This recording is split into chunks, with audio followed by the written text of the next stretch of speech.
안녕하세요. 인생을 돌아보니 한숨이 나오는 기억이 참 많습니다. 나이가 들어서 그런지 옛 생각을 많이 하는 요즘이라 넋두리 하고 싶어서 이곳에 제 사연을 보내봅니다. 재밌게 적어볼 테니 부족해도 꼭 끝까지 남아서 읽어주세요. 제 유년 시절은 매우 불안했습니다. 부모님이 싸워서 침대 밑에 숨겨야 했고 장롱 속에 숨어 있다가 나온 적이 많았죠. 또한 아버지와 어머니가 입에 담지 못할 욕을 하며 싸울 때는 저희 오빠가 저를 데리고 나가게 되는 일이 자주 있었습니다. 오빠는 저와 5살 차이였지만 정신적으로 부모님보다 많이 의지했던 것 같습니다. 그러나 부모님의 다툼은 날이 갈수록 심해져 결국 이혼을 하게 되었습니다. 됐어요. 그렇게 가정이 파탄나게 됐는데 식구가 2가정으로 나뉘어 살게 되었습니다. 저는 엄마와 함께 살았고 오빠는 아버지와 함께 살게 되었습니다. 저희 남매는 많이 어려운 상황이었기 때문에 시키는 대로 해야 했죠. 두 집은 아주 멀리 떨어져 있어서 오빠나 아버지를 만나는 것은 쉽지 않았습니다. 우리는 오고 가고 하기도 했었는데 시간이 지나면서 이사를 하게 되었고 눈에 보이는 오빠와의 연락은 어느 순간 끊어지게 되었습니다. 저는 중학교까지 다녔고 형편을 생각해 17살 때부터 일을 했어요. 식당 보조 알바를 하다가 20살 때는 봉제 공장에서 일했답니다. 엄마는 건강이 나빠져서 세상을 떠나셨는데 아무도 빠에게 연락을 주지 않아서 장례를 혼자 치르게 되었습니다. 치렀습니다.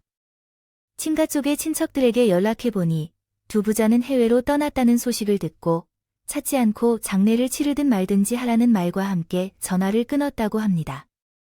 그렇게 해서 저는 홀로 서기를 하게 되었습니다. 사회생활을 일찍 시작하여 두려움 따위는 없었고 외로움을 타지 않아 살아왔습니다.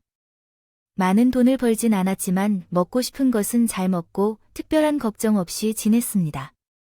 부모님의 결혼 파탄으로 인해 엄마가 극심한 스트레스를 받다가 오래 살지 못하고 돌아가신 모습을 보고 결혼을 하지 않기로 다짐했습니다. 연애를 2에서 3년씩 하다가 나이를 먹어가면서 결국 제 나이만큼 맞는 사람을 만나기까지 데려오지 못했습니다. 남자가 굉장히 젠틀하고 멋있었습니다. 그의 매력에 사로잡혀 깊은 사랑에 빠져 제 자신을 통제하지 못했습니다. 남자친구는 제 고백을 받아들였지만 문제가 있었어요. 그 문제는 그에게 아들과 딸이 있다는 것이었습니다. 그의 이전에 자녀가 2이 있어서 결혼해도 되는지 고민했어요. 머리로는 안 된다고 하지만 가슴은 이미 그와 결혼해서 2 자녀의 엄마가 될 준비를 하고 있었습니다. 그래서 남자친구와 결혼하게 되었습니다. 아이들은 제가 부모님이 이혼했던 시절의 나이와 비슷했습니다. 아주 어렸던 것을 제가 마음을 열지 못하고 계속해서 피하기만 했어요. 저는 2 자녀들에게 좋은 부모가 되기를 원합니다. 새 엄마가 되어주려고 최선을 다했습니다. 어느 날 아들을 친구 집에 맡기고 들어와서 그 친구 집으로 들어갔습니다. 아들의 손을 잡고 말이죠. 여기가 박승태 어린이집이 맞습니까? 당신은 승태 엄마예요? 아, 놀래라. 아, 석천이 계모, 여기 외웠어요. 계모, 이봐요. 애들 앞에서 꼭 그렇게 말해야 합니까? 그리고 내 아들이 랑 여길 왜 왔겠어요? 승태, 내 아들 얼굴을 이렇게 만들었다고요. 보세요. 아니, 애들끼리 놀다가 싸운 모양인데 왜 호들갑이에요? 그리고 제 아들도 맞아서 얼굴에 멍이 들었다고요. 내 아들이 훨씬 더 많이 다쳤잖아요. 당장 우리 아들한테 사과하시고 치료비를 변상해야 합니다. 아마가 뭘 잘못 먹었나요? 아줌마를 건드리면 큰 코 다쳐요. 이 동네에서 내가 꽉 쥔 걸 알죠? 석천이가 친구들과 못 어울리게 만들어줄까요? 이 옆집에서 내가 유치하기 협박을 하네. 야, 안 돼. 너 나랑 한판부터. 저는 아주 무식한 방법이었지만 아들에게 얼마나 자기를 사랑하고 아끼는지 보여주려고 승태 엄마와 머리를 잡고 쌈박질을 했습니다. 결과는 제가 이겼고 승태 엄마는 고개를 숙이며 사과했어요. 서가 엄마 봤지? 싸움 엄청 잘해. 완전 멋있었어. 엄마 날 위해 싸워준 거지. 그럼 당연하지. 우리 아들을 건드리는 놈들은 이 엄마가 다 혼내줄 거야. 그러니까 누가 괴롭히거나 때리면 무조건 엄마한테 일러. 아들과는 그때부터 친해지기 시작했고 딸아이도 저에게 마음의 문을 열더라고요. 그래서 자식들한테 새 엄마가 아닌 그냥 엄마라는 소리를 듣게 됐습니다. 그 순간 눈물이 왈칵 쏟아지더라고요. 제가 낳은 아이들은 아니지만 하늘이 보내준 진짜 친자식처럼 느껴졌답니다. 아들과 딸은 저를 잘 따라주었고 저도 자녀를 존중하며 한 식구로 정말 잘 지냈습니다. 어느새 애들은 자라서 대학에 가게 되어 독립하게 됐습니다. 이 때문에 우리가 지방에 살고 있었는데 서울에 있는 대학에 합격했기 때문에 어쩔 수 없이 따로 살게 됐죠. 두 남매가 저희 품을 떠나게 되자 몸서리쳤고 슬프고 우울했습니다. 매일 보고 싶어서요. 전화는 한 가지 자연스러운 일이었으며 밤마다 울면서 남편에게 하소연하기도 했다. 애들 보고 싶어. 석천이, 설이 잘 지내고 있을까? 라며 매일 전화하면서 보고 싶어 했다. 아니, 어찌 나보다 애들을 더 많이 생각하네. 아이 질투까지 난다. 여보, 당신은 나한테 남자고 애들은 자식들이야. 내가 평생 키운 건 아니지만 10년 넘게 품에 안은 적이 있었다고. 매일 애들의 얼굴이 떠올라서 우리가 서울로 이사를 가는 것은 어떨까? 뭐, 애들 때문에 이사를 가자고 나는 회사를 관두라는 거야? 아, 여보, 내 나이에 서울에서 재취업을 하는 게 쉬울 것 같아. 그리고 집값은 어떻게 감당하려고? 우리 애들은 독립해서 아주 잘 지내고 있으니까 걱정 그만하고. 우리는 우리의 삶을 살아야 한다고 생각해요. 나도 마찬가지라는 건 알지만 자꾸 마음이 아이들에게 기울어져서 이러는 거예요. 아이고, 안 돼. 수면유도제를 먹고 푹 자야겠어요. 아이들 때문에 매일 거의 수면유도제를 먹고 잠을 자야 했어요. 시간이 흐르니 아들과 딸은 대학을 졸업하고 사회생활을 시작했어요. 회사도 서울에 있는 곳에서 일하게 되어서 저랑 계속 떨어져 살아야 했죠. 세월이 흘러서 여러 번 내려왔는데 훌쩍 커버린 아들과 딸은 멋있고 예뻤지만 언제부터인지 많이 변했어요. 태도뿐만 아니라 남편에게 돈을 요구하는 모습도 보였어요. 아빠야, 요즘 경쟁 시대라는 건 알아? 나와 오빠는 회사 생활에 있어서 지친다. 밑에서 치고 올라오는 것을 발로 가볍게 밟을 뿐인데 저렇게 죽인다니 정말이죠. 그래서 말인데 우리 형제가 사업할 수 있도록 도와주시면 안 될까요? 아버지, 서리로 말씀하시는 것이 맞아요. 회사 생활은 정말 고통스러운 곳이라는 말이 맞습니다. 물론 아버지도 회사에 다니시고 계시지만 여기랑 서울은 정말 다르다고요. 정년 퇴직이 다가오고 있으니 퇴직금을 조기에 받아와서 우리에게 투자 좀 해주실래요? 제가 형제의 말에 응했습니다. 결혼 후 계속해서 횡포를 다져온 남편의 돈으로 우리 집안일을 책임지는 게 제 선택이었습니다. 그러자 그가 입을 열었습니다. 어디서 누가 편안한 삶을 살 수 있겠느냐? 그리고 뭐, 지방을 안정적인 지역으로 생각해도 결코 후퇴해서는 안 된다. 아버지, 우리 사이를 이해해 주셔야 합니다. 저희 사이에는 사이가 신실해요. 찾아오지 않았을 겁니다. 저희는 잘 살길 바라십니다. 전화나 설이나 사귀는 사람이 있고 결혼도 내후년에 다가갈 때를 생각하고 있어요. 우리가 더 잘 살 수 있도록 도와주십시오. 너희가 결혼하게 되면 저가 집을 사주고 혼수를 내줘야 하는 거 아닌가요? 그런데 사업 자금도 필요하다고요. 아버지 나누어 줄 수 있나요? 저희 아빠가 재벌이 아니기 때문에 다 해줄 수 있는 게 아닌데요. 아버지가 할아버지로부터 물려받은 땅과 재산이 있지만 넉넉하지 않아요. 그 사실은 다 아시죠? 그럼 이런 건 다 물려받으려고 하는 걸까요? 은퇴하고 나와 같이 살라는 걸까요? 남편이 화를 크게 내자 아들과 딸은 잠시 입 다물었어요. 그래서 어색하고 그랬어요. 고요한 시간을 보냈습니다.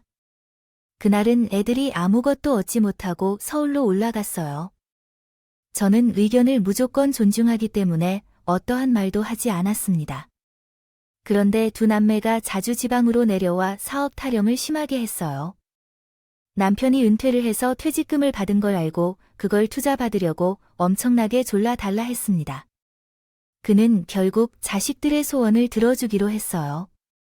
퇴직금 절반 이상을 두 남매에게 주었죠. 그제야 아들과 딸은 미소를 짓었습니다. 아빠, 땡큐. 엄마도 고마워. 아버지, 정말 감사합니다. 우리가 사업을 통해 돈으로 코 풀고 똥 닦게 해줄게. 두 분의 노후 자금은 걱정하지 마세요. 그 말에 아버지는 결정했다고 합니다. 잘하셨습니다. 우리 남매가 큰일을 이루겠습니다.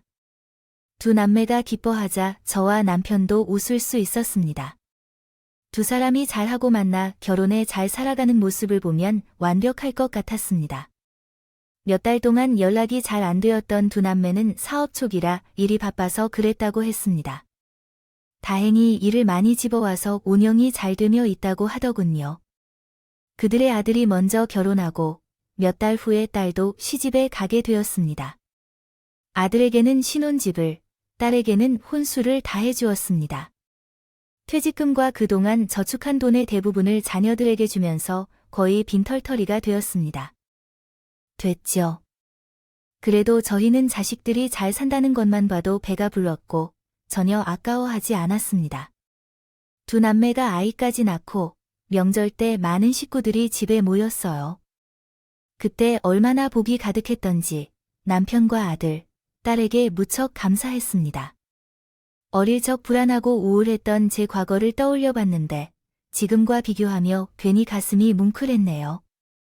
서울에서는 아들과 딸이 자주 내려오지 못하는 것이 조금 아쉬웠고 섭섭했던 분이었습니다. 그래도 남편과 둘이 산다는 것도 꽤 재밌었어요. 우리는 건강을 챙긴다고 맨날 안보 이상에 걸리고 음식을 배우고 싶다고 했던 아들이랑 요리 수업을 하면서 깔깔 웃기도 했습니다. 남편이 칼질하는 걸 보고는 톱질하듯이 몸을 앞으로 왔다 갔다 했어요. 본문에서 주어진 내용을 바탕으로 한국어 문법에 맞도록 다시 작성하였습니다. 그 애들이 많이 재밌다는 걸 보고 진짜 많이 웃었어요. 하루하루를 즐겁게 보내고 있었는데 이상하게 남편이 이전보다 잠을 많이 자신다. 나비도 좋지 않았죠. 인간은 별거 아니라며 신경을 쓰지 말라는데 아내 입장에서 보기에는 가만히 두면 안 될 것 같아서 바로 병원으로 데려갔습니다. 혈액 검사를 했더니 초음파 검사를 해보자는 말이 나와서 해봤더니 갑상선이라고 합니다. 전이가 되진 않았지만 당장 치료를 받아야 한다고 하더군요. 저는 하늘도 무너지고 땅도 흔들릴 정도로 심각한 어지러움에 휩싸여서 쓰러졌습니다. 의사 선생님은 이식 수술을 빨리 서두르는 게 좋을 거라며 제가 하겠다고 검사를 받았어요. 하지만 수술이 불가능하다고 합니다. 다른 가족을 찾으라고 했더군요. 그래서 아들과 딸에게 연락을 했습니다. 급히 내려온 남매는 병원에 오자마자 침상에 누워있는 아빠의 손을 잡고 말했습니다. 아빠, 우리 왔어요. 이게 무슨 날벼락이야? 가남이라니 아버지가 약 주겠다고 했을 때 말을 들으셨죠. 아, 이렇게 아파버리면 어떡해요. 미안하구나. 너희들한테 되도록 늦게 전하려고 했는데 수술만이 살 수 있는 방법이라고 해서 너희 엄마가 연락한 거야. 얘들아, 나 살고 싶다. 너희가 날 도와줄 수 있겠니? 저는 남편 말이 끝나자마자 말을 꺼냈습니다. 석천아, 설리야. 이 병원에서는 2대1 간이식이 가능하단다. 둘이 나누어 수술을 해드리면 모두 무사할 거예요. 후유증도 거의 없을 거라고 하셨어요. 엄마 방금 2대1 수술이라고 했어요. 그러면 우리 둘 다 아버지께 간을 기증해 주라는 말이에요. 그래, 검사를 다 봐야 알겠지만 만약 둘 다 가능하다고 하면 그게 가장 좋을 거라고 했어요. 아, 그렇구나. 요즘 세상 좋아졌네. 그래, 오빠랑 나랑 같이 검사해 볼게. 오빠 괜찮지?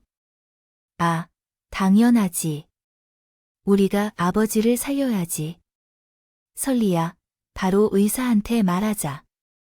군남매는 적극적으로 나서 검사를 받았는데 둘 다 수술이 적합하다는 소견을 들었습니다.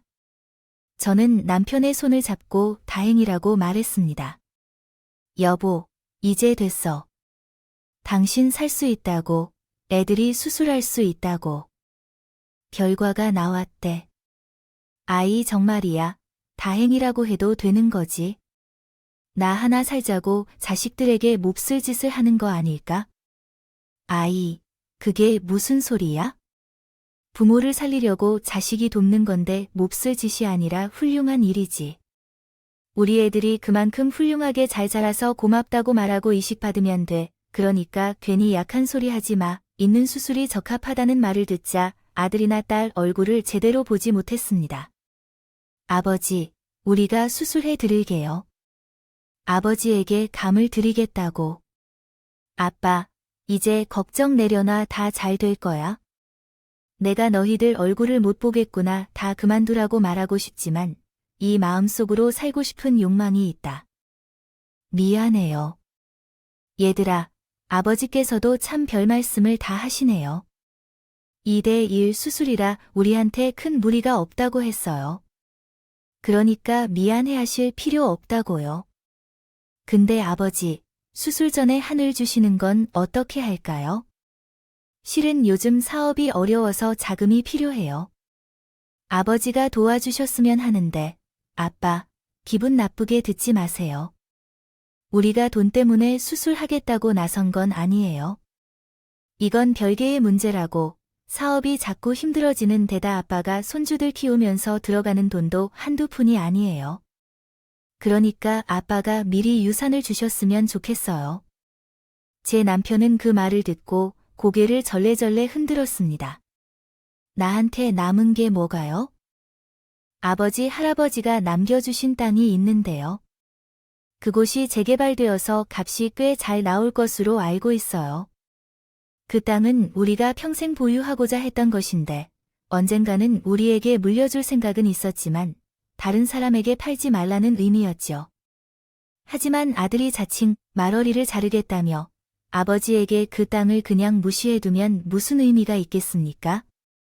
좋은 시기에 팔아서 크게 이익을 챙기는 게 낫지 않을까요?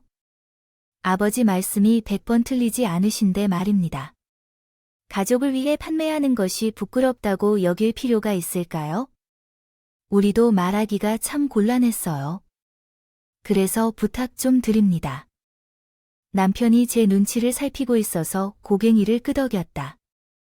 자식들이 수술을 받아야 한다면 모든 것을 희생해도 아깝지 않다고 생각했다. 그래서 잠시 퇴원해서 부동산에서 명예 이전을 했다. 두 자식은 재개발이 시작되기 직전에 땅을 크게 가치를 올려서 팔 생각이라고 한다. 자식들이 욕심이 많은지 적은지는 각자의 마음일 뿐 그것을 이상하게 여기거나 필요성을 느끼지 않았다. 난 돈이나 땅보다 남편이 더 중요했으므로 어떻게 하든 상관없었다. 땅을 내려주고 다시 병원으로 돌아왔고 의사와 수술 일정을 잡았다. 그 날은 빨리 다가왔다. 난 이른 아침부터 남편의 아내로서 최선을 다하겠다고 다짐했다. 얼굴을 닦아주고 팔다리를 주물린 후에 제가 할 수 있는 게 아무것도 없었기 때문에 무언가를 도와주고 싶었어요. 오후 1시에 수술이 있어서 남편과 수다도 오랫동안 나누고 있었죠. 그리고 11시쯤에 두 남매가 지금 있는 병실로 갔는데 둘 다 어디로 갔는지 보이지 않았어요. 생필품도 없고 신발도 없었어요. 잠시 외출했다는 기색조차 없어서 전화로 연락을 시도했습니다. 그런데 둘 다 핸드폰이 꺼져 있었더군요. 그래서 사위와 며느리에게 전화를 걸었지만 마찬가지였습니다. 무슨 일이 생긴 게 아닌지 초조하게 기다리고 있는데 남매의 병실을 정리하던 간호사가 종이 한 장을 저에게 건네주더군요. 여기 쪽지가 있네요. 남매에게 쪽지가 왔어요. 어쨌든 오늘 수술은 최소한 해야 할 것 같아요. 쪽지를 읽어보니 남매는 수술을 거부하며 스스로 결정하라는 쪽지를 대충 쓰여 놓았다고 해요. 아마도 남편의 재산을 얻기 위해서 그런 행동을 했다는 의심이 들어요. 자식들이 서울에서 사회생활하며 조금 변한 것은 인지하고 있었지만 이 정도로 심각하게 변한 건 몰랐어요.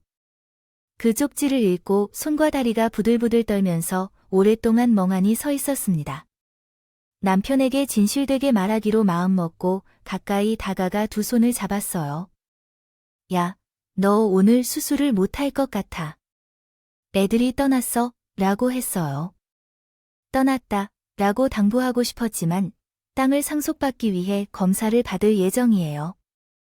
수술하겠다는 말을 한 것 같아 우리가 속은 것 같아. 심한 거지년들.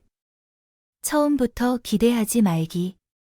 부모를 속여가면서까지 땅을 받고 싶었네. 여보, 인생 부질없는 것 같아. 아들들을 잘 키웠나? 그럼 그랬지. 사실 난 아직도 믿기지가 않아. 아이들이 그렇게 속일 거라고 도망갈 거라곤 상상도 못했다고.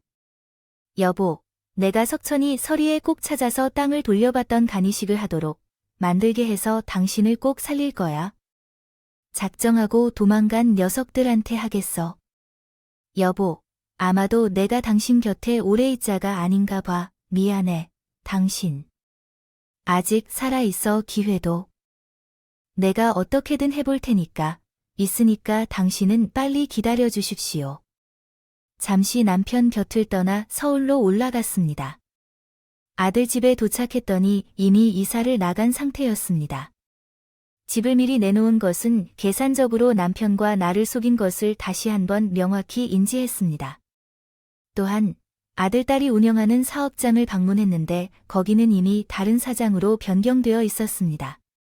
마지막으로 그 집으로 이사한 사실을 알았습니다. 그러나 아파트 단지 안에서 이사하는 것을 보고 딸이 이사짐 직원들에게 손가락질을 하며 잔소리하는 것을 목격했습니다. 아저씨, 이건 값비싼 물건이니 조심해야 해요. 흠집이 나면 손해배상을 청구할 거예요. 라고 말하는 딸 모습을 보았습니다.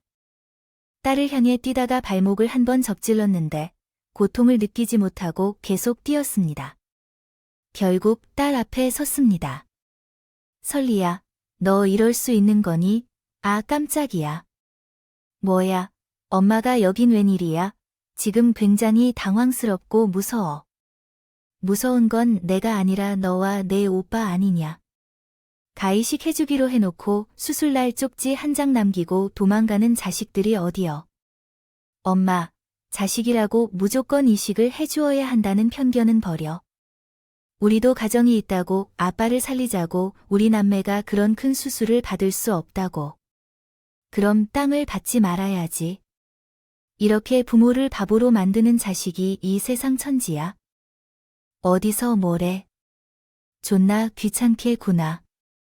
누가 보면 진짜 애미인 줄 알아. 너 지금 뭐라고 그랬니? 내가 너의 진짜 엄마가 아니라는 거냐? 그럼 아줌마가 우리를 낳아 주기라도 했어? 별것 같은 게 우리 사이에 끼어들어서 편하게 먹고 살았으면서 어디서 가르치려고 들어오려고 하냐? 너 진짜 왜 이러니? 어쩌다 이렇게 바닥까지 내려간 거야? 정신 좀 차려. 짜증나. 정신 차려야 할 건 내가 아니라 바로 당신이야. 어디서 애미 행세하려는 거야?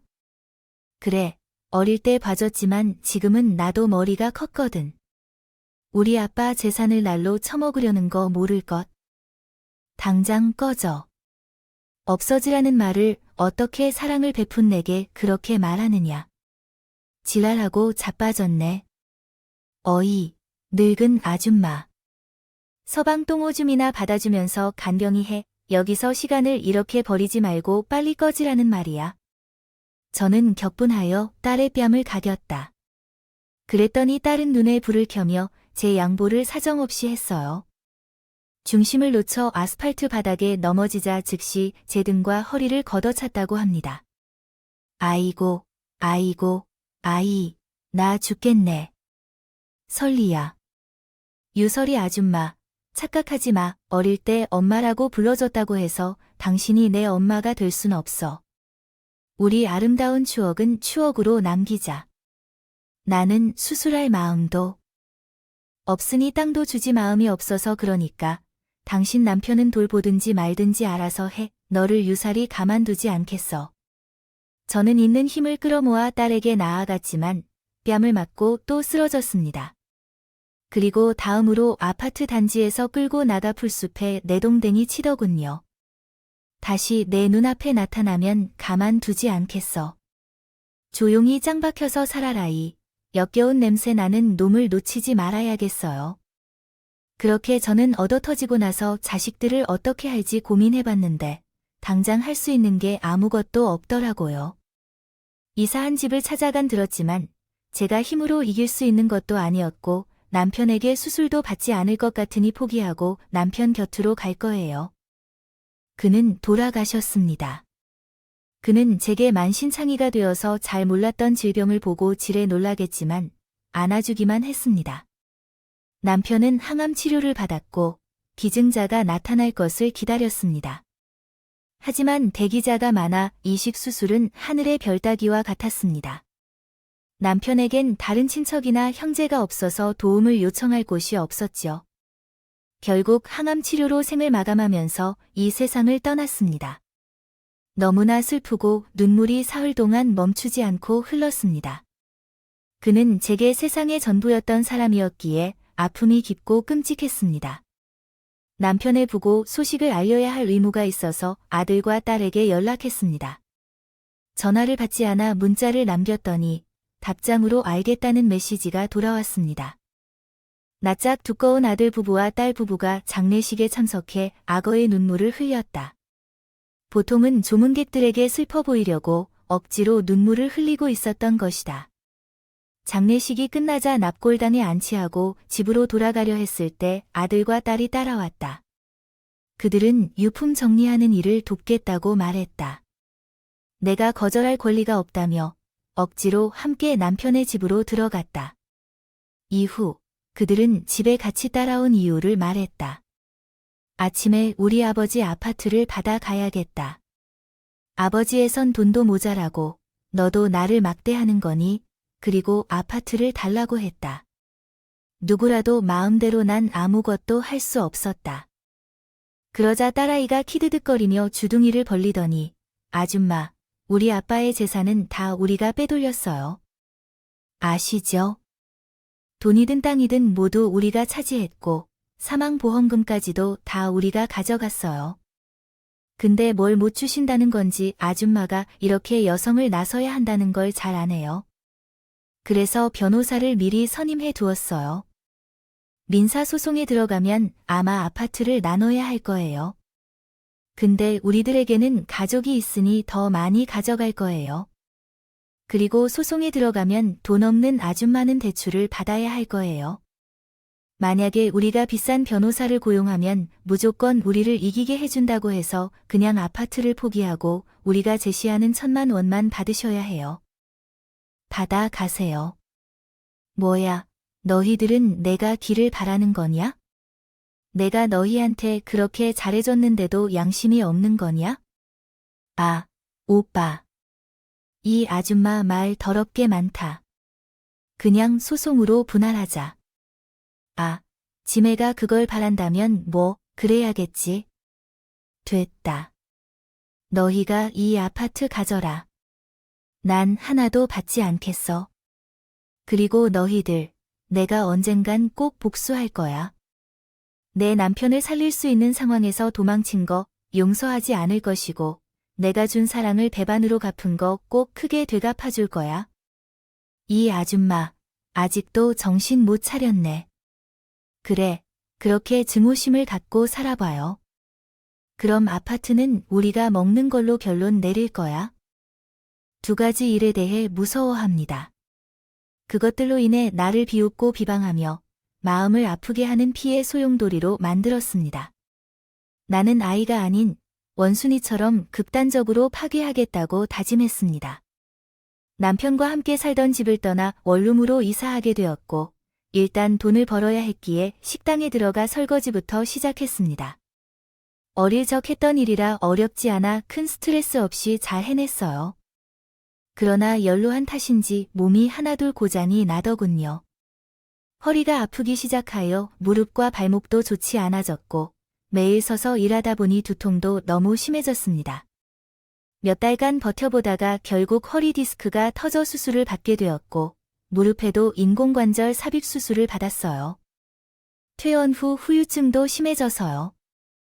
걷기가 불편해서 돈을 벌러 나가는 것이 어려웠습니다. 그 시기에 저는 매일 밤 남편을 그리면서 살고 싶은 의지가 점점 줄어들었어요.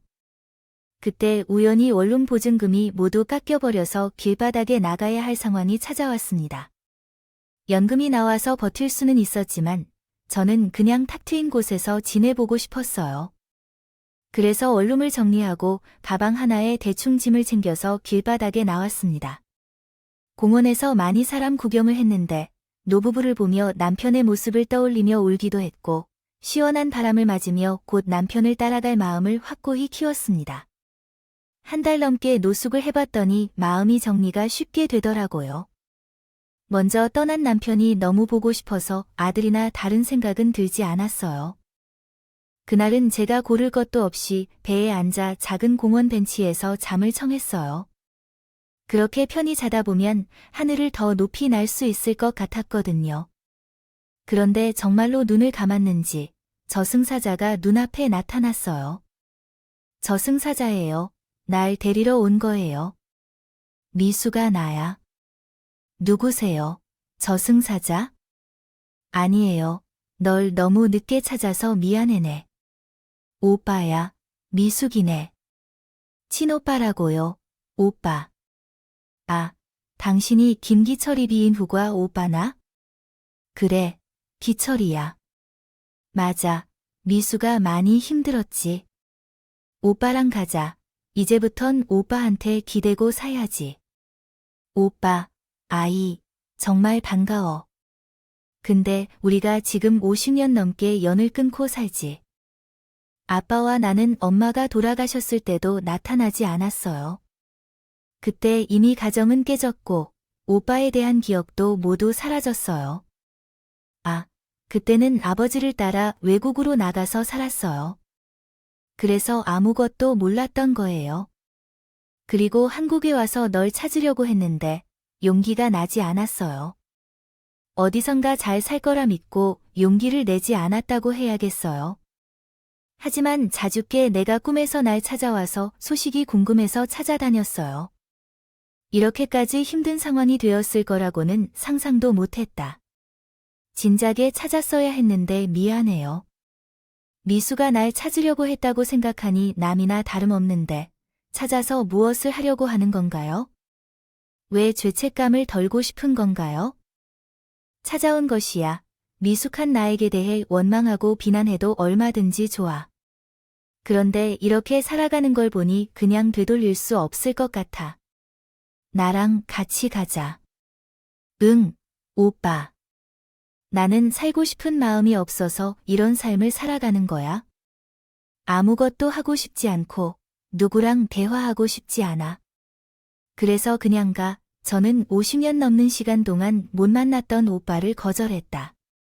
이제 와서 가족이 되자고 하니 어처구니가 없었고 기분만 더 나빠졌어요. 오빠는 일단 떠났지만 다시 찾아올 것이라고 말을 남겼어요. 그래서 괜히 또 마주치고 싶지 않아서 노숙하는 장소를 옮겼어요. 아사 직전 상황에 와 있고 곧 남편을 만나러 갈 것이야. 같았습니다. 편안히 눈을 감고 잠이 들었는데 깨어보니 하얀 천장이 보였어요. 여기가 어디지? 천국인가? 내 남편이 있는 천국인가? 미수가 정신이 드니 나야. 오빠, 뭐야 또? 당신이야. 왜 날 가만히 내버려 두지 못하는 건데? 미안하다. 아, 널 그렇게 두고 싶지 않았어. 사람을 붙여두고 안전한지 지켜보게 했어. 그래서 병원에 온 거고. 아, 영양실조로 위험했다라. 얼마나 굶은 거니? 그게 오빠랑 무슨 상관인데? 그냥 날 내버려 두면 안 되겠어. 나 살고 싶지 않은 사람이야. 미수가. 나도 아내를 잃은 만큼 슬픔에 죽고 싶다는 것 나도 잘 알아요. 그런 일이 있었군요. 그래서 그렇죠. 내 마음을 이해해 주네요. 어쨌든 나는 누구에 의지하고 싶지 않아요. 알았어요. 대신 몸이 회복될 때까지만 우리 집에서 지낼게요. 그리고 나서 나가든 말든 잡지 않을 거예요. 한 번의 어려움을 극복하고 나니 다시 굶어서 세상을 떠나려는 행동은 원하지 않아요. 그래서 오빠의 집으로 가기로 결정했습니다. 당분간의 계획이죠. 오빠의 집은 대궐 같은 주택이었어요. 마당에는 밤나무 몇 그루가 보였고 초록 잔디가 줄을 맞춰 잘 자라 있었어요. 오빠가 성공한 모습인가 보네요. 돈을 많이 번 모양이네요. 아버지가 돌아가시고 혼자 이런저런 일을 하다가 사업에 손을. 말해요. 뭐 그렇지 않니? 오빠가 회장님이실 자격이 있으셨나 이야기하시잖아. 회장님이 나를 만나주시는 것은 영광인 것 같아요. 집에 들어가서 오빠의 자녀인 아들과 딸을 빨리 만나봐야겠어요. 집은 대단히 부유한 집 같았어요. 오빠의 자녀들을 처음 만나게 되었는데 어릴 적에 오빠가 되새겨졌어요. 서로 반가운 인사를 나누고 소파에 앉아 이야기를 나누었어요. 그들은 성격도 좋고 똑똑해서 한 달 동안 밖으로 나가지 않고 가사 도우미가 만들어주는 식사만 먹으면서 편안하게 쉬었어요. 몸도 건강해진 것 같고 정신도 맑아져서 나쁜 생각이 들진 않았어요. 편안히 살다 보니 다음 페이지로 넘어가게 되었어요. 식사 메뉴가 무엇인지, 얼굴에 주름이 왜 이렇게 많이 지는지, 염색을 해야 할 것 같은 생각들이 자연스레 나타났습니다. 그래서 살고 싶다는 마음이 들었습니다. 그런 생각이 들었나 봐요. 남편에게는 미안하지만 더 오래 사는 것보다는 늦게 떠나고 싶다는 생각이 들었어요. 오빠는 건강해진 저와 함께 외출하고 가족과 함께 지내자고 제안했어요. 미수가 오빠와 조카들과 함께 외식을 하고 나들이를 즐겁게 지내자고 했어요. 아, 집에만 있으면 답답해서 밖으로 나가고 싶어졌어요. 하지만 다시 노숙자가 되고 싶은 것은 아니에요. 이제 정신이 돌아왔어요. 오랫동안 살 거예요. 오빠와 함께 좋은 시간을 보내며 살 거라고 제가 원하는 대로요. 대답하네. 그레이 오빠가 해주기를 원하는 게 있으면 다 해줄게. 그러니까 마음 편히 내 집처럼 생각하고 살아. 응, 근데 오빠가 회사 회장이라고 했지. 나한테 오빠의 회사 구경 시켜줄래? 뭐, 그리고 내가 할 만한 일이 있다면 직원으로 써줘. 회사 구경은 시켜줄 수는 있지만 일은 안 되네. 허리와 무릎이 멀쩡하지 않으니 무리하지 않는 게 좋을 것 같아. 아이, 그래. 그럼 구경만이라도 시켜줘봐. 언제가 편해? 내일이라도 바로 가보자. 회사도 구경하고 회사 식당에서 밥도 먹고 회사에 식당까지 있어. 이야, 오빠 진짜 성공했구나. 미숙이야, 너 지금 하는 말투가 꼭 어릴 때 오빠가 놀릴 때 썼던 말투랑 비슷하다. 나이가 들어도 똑같아 보인다. 그래서 좋다. 그렇게 오빠의 도움으로 노숙자 생활을 청산하고 부잣집 아줌마로 완전히 다른 인생을 살게 됐어요. 이튿날 오빠와 아침을 먹고 같이 회사를 가려고 나왔어요. 오빠의 운전기사가 깍듯하게 숙이며 문을 열어주는데 어깨에 힘이 들어가더라고요. 얼마 전까지 극단적인 선택을 하려고 했던 제가 이런 생각을 하니 어이가 없기도 했고 창피하기도 했습니다. 한참을 달려 으리으리한 건물 앞에 차가 섰어요. 저는 목을 뒤로 꺾으며 몇 층짜리 건물인지 대충 세어봤습니다. 오빠 몇 층짜리? 건물은 아니지만 이것이 다 오빠의 회사라는 이야기야. 그래서 아직도 있는 것이야. 얼른 들어가 보자. 오빠의 회사는 아주 큰 건물은 아니었지만 7층으로 이루어진 중소기업이었다. 그래도 직원은 수백 명이 있었고 회사 자체도 아주 멋있고 구경할 만한 것이 많았어. 혼자 이렇게 성공하는 데에는 30년이 가깝게 걸렸다고 하더라고. 회사를 구경하고 오빠와 함께 식당에 들렀다가 밥까지 먹었어. 그런데 밥 맛있었어. 여기 밥 너무 맛있다. 고 오빠가 했지. 완전 맛집이야. 나도 점심은 무조건 회사 식당에서 먹어. 어디 가도 여기만큼 맛있는 식당이 없단다. 라고 하면서. 이모님들이 다 실력 있는 사람들이어서 맛이 정말 최고야. 여기서 일하면 안 되겠다. 고 하더라고. 집에서만 지내면 너무 심심해서 회사 식당에서 일해보면 좋을 것 같아요. 나는 식당에서 일해봐서 대충 어떻게 돌아가는지 알거든. 허리와 무릎이 나았으면 그때 생각해 보겠어요. 어서 밥이나 먹자. 오빠는 제가 어린애인 것처럼 걱정을 많이 해줬습니다. 이런 관심을 남편 이후로 처음 받아보니 기분이 참 좋았어요. 그렇게 회사에서 재밌는 시간을 보내고 오빠와 바람이나 쐬러 가기로 했어요. 회장님이 회사에 오래 앉아 있으면 좋을 게 없다며 바로 퇴근하자 하더군요. 지하 주차장에서 기다리던 기사님이 저희 남매를 차에 태우고 지상으로 나갔어요. 그들은 쓰레기 그 도덕적으로 부적절한 사람들을 고용한 기업가들이 아무 일도 처리 못해 버리자 급기야 밥줄만 끊긴 기회가 생겼다고 얘기하고 있더라. 그래? 아니면 다시 기회를 주어야 하는 건가? 아무튼 그들은 신문 두 손으로 감사해하며 머리까지 채통하고 있었다. 아니, 우리 회사에서 임시로 고용했던 사업가들 중에 제대로 일을 처리하지 못해서 해고당했더니 갑자기 나타나 버리는 기이한 사람들인가 보다. 아, 그분들은 직원들에게 중요한 업무를 대충 맡기고 도박에 빠져다니는 쓰레기들인 거야. 아, 그렇구나. 근데 어딘 가서 본 것 같은 사람들 같네요. 아이고, 고개를 숙이고 있어서 그런가 잘 안 보이네. 아, 내가 저런 쓰레기를 알 리가 없지. 그냥 무시해버려. 그 순간 두 남녀가 고개를 들어 올리자 한눈에 누군지 알아봤습니다. 저는 차문을 열고 발을 땅에 뒤졌습니다.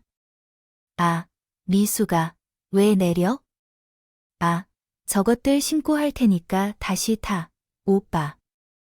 내가 잘 아는 사람들이야.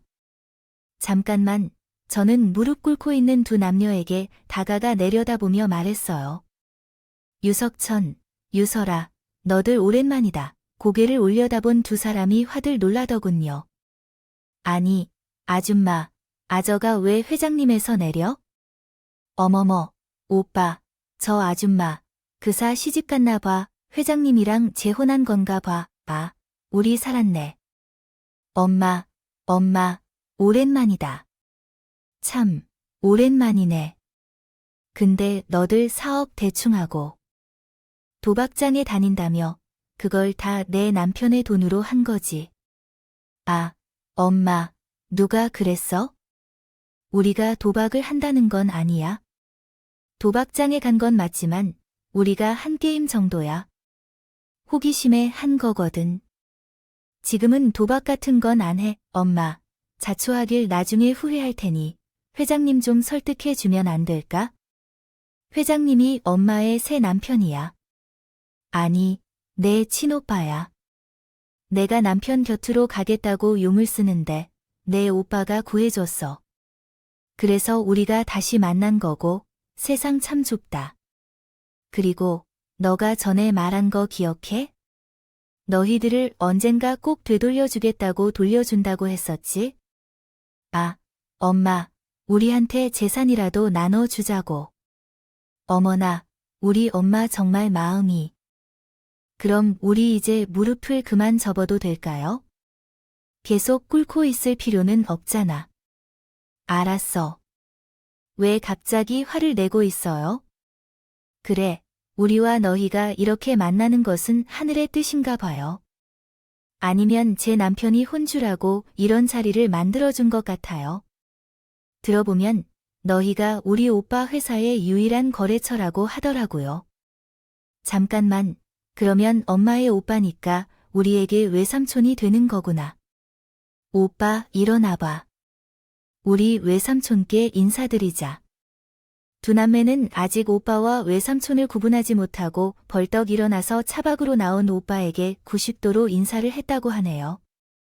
외삼촌, 외삼촌, 우리가 친척 사이라니 참 신기하네요. 왜 외삼촌이야? 이것들아. 너희가 내 동생에게 무슨 짓을 했는지 다 아는데 너희가 왜 삼촌이라는 소리가 나오냐. 너희가 내 동생과 너희 아버지에게 한 일이 지독해서라도 결코 그런 인간이 살아남을 수 없게 만들겠어. 나 말고도 너희한테 일을 주는 회사는 결코 없을 거야. 오빠가 호통치자 아들과 딸이 다시 시멘트 바닥에 무릎을 받고 머리를 조아릴 것이다. 그리고 어머니는 살려달라고 빌었어. 어머니야, 나니까 우리가 함께 살았던 추억을 기억해줘. 하지만 그런 것은 떠오르지 않아. 너희가 내 남편에게 간이식을 해주겠다고 재산을 빼앗고 도망간 것만이 떠오른다. 그리고 나를 집에서 쫓아냈지만 너희 자식은 나의 것이야. 아니에요. 남편도 내가 이러는 걸 다 이해하길 줄 알았는데 방금 우리 오빠가 하는 말을 들었어요. 너희 사업 다시는 일어서지 못하게 밟아주겠다는 거잖아. 이제부턴 고생 좀 하겠네요. 아, 둘 다 가정이 있다고 했잖아. 그럼 너희도 똑같이 파았나 봐. 그게 얼마나 고통스러운 일인지 직접 느껴보라고. 나는 신이 나서 말이 술술 잘 나왔어요. 제가 딱 잘라 경고의 말을 전했더니 딸아이가 오열하며 빌더. 엄마, 우리가 잘못했어. 사실 우리도 후회하고 있었어요. 아빠를 그렇게 보내고 너희 형이 마음이 편치 않았단 말이에요. 엄마, 우리가 철없고 못난 거지만 제발 버리지 마세요. 앞으로 달라질 테니까 도와주세요. 그럼 엄마가 시키는 대로 다 해줄게요. 맞아, 엄마. 우리 진짜 변했어. 그때 우리가 아니라고 하니 이렇게 빌어봐서 자식들을 한 번만 용서해 주세요. 제발 살려주세요. 회장님께 우리와의 거래를 끊지 말아달라고 해주세요. 박숙, 저는 가만히 팔을 끼고 구경하고 있었는데 오빠가 차 트렁크에서 우산을 꺼내더군요. 미수가, 이것으로 매라 들어라. 복수를 하려면 끝까지 해야지. 이들을 혼내주려고 좋아. 고마워. 그럼 내 남편을 죽게 만들고 나를 인간 이하로 대우한 자식놈들에게 처음이자 마지막으로 매를 들겠어. 엄마, 그렇게 매를 들고 나서면 용서해 주는 거지. 엄마, 실컷 때려줘. 그리고 우리 사업장만 잘 굴러가기만 해줘. 응. 그건 일단 혼을 내보고 생각해봐. 보자. 자, 시작한다. 이 쓰레기 놈들아. 저는 장대 우산으로 아이들의 머리, 어깨, 무릎, 몸통을 가리지 않고 보이는 대로 마구마구 휘둘렀습니다. 남매가 아파하며 괴성을 질러도 멈추지 않고 흠신을 받았어요. 제 체력이 닿을 때까지 혼주를 내주고 우산을 오빠에게 넘겨줬어요. 그리고 바로 이렇게 말했습니다. 오빠, 이들은 아무런 도움도 주지 마. 그리고 사업을 못하게 완전히 밟아버려. 이들은 벌받아 마땅한 놈들이야. 이들이 수술만 해줬으면 내 남편은 지금 내 옆에 있었을 거야. 그래, 그렇게 해줄게. 걱정 마, 오빠는 능력 있는 기업인이야. 이런 조어력이 묻어버리는 건 일도 아니야. 자, 우리 다 끝났으니 이제 가자. 그러자 두 남매는 눈을 뒤집고 나에게 달려들었어요. 야, 역겨운 냄새 나는 놈아. 우리가 이 정도 빌렸으면 부탁 좀 들어주는 게 아니겠니? 맞아, 이 못 처먹은 년아. 우리가 다시 엄마로 대우해 주겠다고 했잖아. 다시 잘 지내보자. 왜 일을 망쳐 남같지? 팔살을 잡자 운전기사님이 한 손으로는 아들을, 다른 손으로는 딸의 목덜미를 잡고 공중으로 들어 올렸어요. 힘이 심했어. 블록을 향해 집어던지고 그리고 기사님이 두 놈에게 싸대기를 날려줬는데 그대로 고꾸라지며 기절하더니 경호원 출신 기사님이 그런지 단숨에 두 남매를 길바닥에 때려 눕혔어요. 그래서 저희는 다시 차를 타고 갈 길을 가기 시작했습니다. 그날 저는 너무 기분이 좋아서 잠들기 전까지 크게 웃었습니다. 그 뒤에는 아들과 딸에게 사업장을 담보로 대출하여 도박에 손을 대었는데 모두를 잃었다고 합니다. 그래서 수십억의 빚을 지고 배우자들에게 이혼까지 당했다는데요. 돈을 갚을 수 없어서 신용불량자가 되어 노숙자 생활을 하고 있습니다. 얼마 전까지만 해도 제가 노숙을 하고 있었으나 상황이 갑자기 바뀌었습니다. 이 모든 것은 아마 하늘의 뜻이자 남편이 위해서 도와주신 것 같습니다. 그 이후로 아들과 딸이 노숙자가 된 후 어떻게 살아가고 있는지는 모르겠습니다. 현재는 오빠의 집에서 잘 지내고 있습니다. 저희 조카들이 아이를 낳았습니다. 현재 맞벌이로 일하고 있어서 제가 육아를 도와주고 있습니다.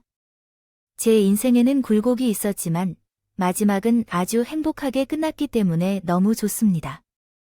앞으로 몇 년 동안은 조카들의 아이를 보느라 정신이 없을 것 같습니다. 이제 이만 그을 줄일게요. 저희 이야기에 귀 기울여 주셔서 감사합니다. 안녕히 계세요.